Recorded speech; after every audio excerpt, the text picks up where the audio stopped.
Saudaraku, firman Tuhan pada hari ini yaitu mengenai cara pemuritan Tuhan Yesus. Firman Tuhan hari ini yaitu mengenai cara pemuritan Tuhan Yesus. Bagaimana Tuhan Yesus memuridkan. Kita akan melihat bagaimana Tuhan Yesus memuridkan murid-muridnya. Dia begitu dekat dengan murid-murid. Dia banyak bersama-sama dengan murid-murid. Dan dia mengerjakan pelayanan, kemudian dia menerangkan apa yang dia kerjakan tersebut kepada murid-muridnya. Memang pemberitaan Injil kita itu harus dengan kuasa dan tanda ajaib, tetapi juga, saudaraku, Tuhan Yesus menyuruh kita untuk menjadikan sekalian bangsa muridnya. Sekalian bangsa muridnya. Tentunya kita mulai daripada bangsa kita lebih dahulu, bangsa Indonesia ini. Kita Injil dan kemudian kita muridkan. Itu adalah kehendak Tuhan. Nah, saudara, kita mengetahui bahwa orang Kristen yang mula-mula disebut Kristen ialah anak-anak Tuhan ataupun murid-murid Tuhan di Antioquia. Firman Tuhan berkata dalam Kisah 11, di Antioquia lah mereka untuk pertama kalinya disebut orang-orang Kristen. Mengapa? Karena kehidupan mereka telah berubah. Mengapa? Karena mereka telah menjadi murid-murid Yesus. Karena Paulus telah mengajari mereka, saudaraku, hidup mereka berubah, Roh Kudus juga mengubahkan mereka, dan orang-orang melihat bahwasanya mereka hidup sama seperti Yesus hidup, lalu orang berkata itulah dia Kristus kecil. Lalu nama Kristus itu menjadi Kristen. Jadi, saudaraku, jadikanlah sekalian bangsa muridku, firman Tuhan berkata. Cara Tuhan memuridkan, saudaraku, murid-muridnya, bukan dengan cara mengajar saja. Bukan dengan cara sebagai seorang guru dalam satu kelas mengajar murid-muridnya, tidak, saudara. Lain sekali. Kita melihat, saudaraku, bahwasanya Tuhan Yesus bersama-sama dengan murid-muridnya.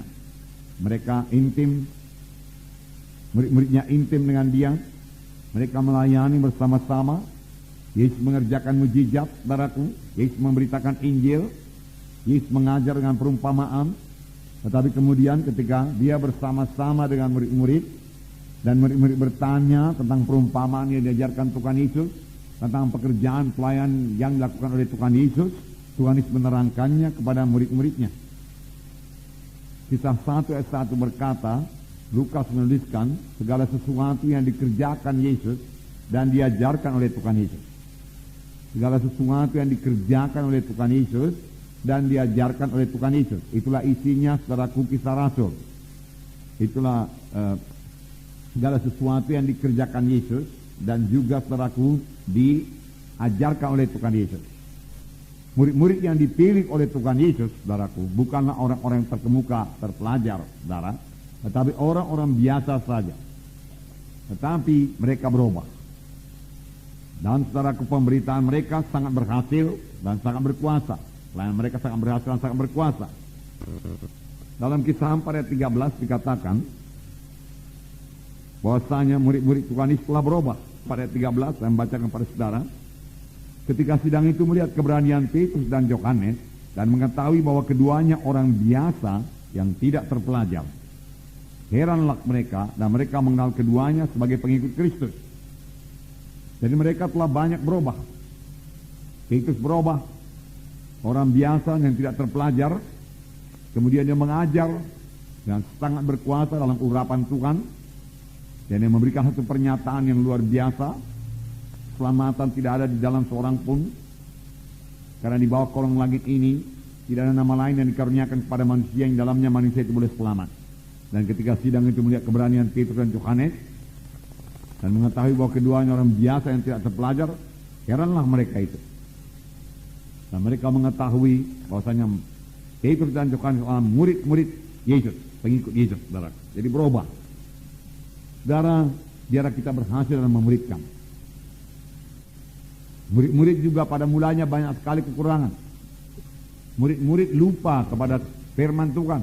Murid-murid lupa kepada mujizat Tuhan, saudara. Tetapi akhirnya murid-murid berubah juga. Tentunya perubahan yang ajaib sekali terjadi sudah murid-murid ini, saudaraku, diajari oleh Tuhan Yesus dan kemudian dipenuhkan dengan Roh Kudus. Nah, Dalam Markus pasal 8, mari kita baca lebih dahulu, ayat 1 sampai 10. Mari kita baca bersama-sama. Markus pasal 8, ayat 1 sampai 10. Sama-sama. Pada waktu itu ada pula orang banyak di situ yang besar jumlahnya, dan karena mereka tidak mempunyai makanan, Yesus memanggil murid-muridnya dan berkata, hatiku tergerak oleh belas kasihan kepada orang banyak ini. Sudah 3 hari mereka mengikuti aku, dan mereka tidak mempunyai makanan. Dan jika mereka kusuruh pulang ke rumahnya dengan lapar, maka mereka akan rebah di jalan, sebab ada yang datang dari jauh. Murid-muridnya menjawab, bagaimanakah di tempat yang sunyi ini orang dapat memberi roti sampai kenyang? Yesus bertanya kepada mereka, berapa roti ada padamu? Jawab mereka, 7. Lalu ia menyuruh orang banyak itu duduk di tanah. Sesudah itu ia mengambil ke-7 roti itu, mengucap syukur, memecah-mecahkannya dan memberikannya kepada murid-muridnya untuk dibagi-bagikan. Dan mereka memberikannya kepada orang banyak. Mereka juga mempunyai beberapa ikan, dan sesudah mengucap berkat atasnya, ia menyuruh supaya ikan itu juga dibagi-bagikan. Dan mereka makan sampai kenyang. Kemudian orang mengumpulkan potongan-potongan roti yang sisa, sebanyak 7 bakul. Mereka itu ada kira-kira 4.000 orang. Lalu Yesus menyuruh mereka pulang.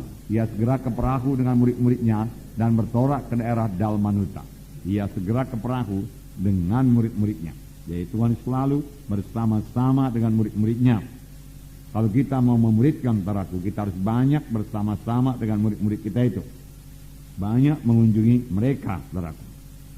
Nah, di sini dikatakan, permulaan ayat ini dikatakan, orang banyak yang besar jumlahnya mengikuti Yesus. Mengapakah mereka mengikuti Tuhan Yesus? Saudaraku, mereka mendengar pengajaran Tuhan Yesus yang luar biasa. Firman Tuhan berkata, pengajaran Tuhan selain daripada pengajaran ahli Taurat dan orang-orang Farisi. Mengapa? Karena Tuhan mengajar seperti orang yang berkuasa. Karena Tuhan mengajar dengan kuasa. Dari manakah datangnya kuasa Tuhan Yesus? Lukas 4 berkata, roh Tuhan ada padaku, ia mengurapi aku untuk memberitakan kabar baik pada orang miskin, pembebasan pada orang tertawan, pelepasan pada orang terikat. Ya.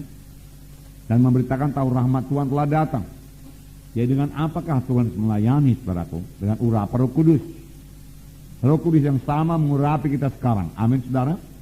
Jadi kita bisa melayani dengan urapan Roh Kudus. Saudaraku, mohonlah urapan Roh Kudus dalam pelayanan saudara.